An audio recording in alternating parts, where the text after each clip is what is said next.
السلام عليكم. الولاد ما حبوش ياكلوا لك الخضره وانتي حابه ديري ريجيم طيحي البو، ما عرفتيش واش طيبي. هذه هي الوصفه اللي راح تنقذك في الوقت اللي ما تعرفيش ديري الغدا.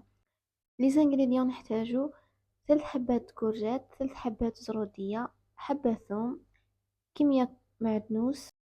نربيو الكورجات والزروديه تاعنا في لاراب رقيقه كامل باش تسهل علينا الطياب تاعهم، ما نبقاش تغزغزهم بعد.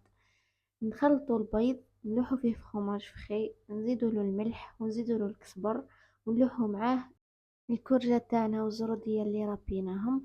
نخلطوها بيان، نخليوها تريبوزي على الاقل 5 دقائق باش تطلق العصارة تاعها، باسكو نحتاجوها باش يجينا الكراتان تاعنا خفيف وطري. نجيبو بلاطو، نحطو ورق الطاهي، ندهنوه بالزيت، نحطو الخلطة تاعنا ونزيدو لها بيضة، نخلطوها ونحطوها من فوق باش تحمر لنا بيان. ندخلوها في الفرن على درجة 180 إلى 200، نشعلو له من فوق ومن تحت، نخليوها ربع ساعة ونخرجوها.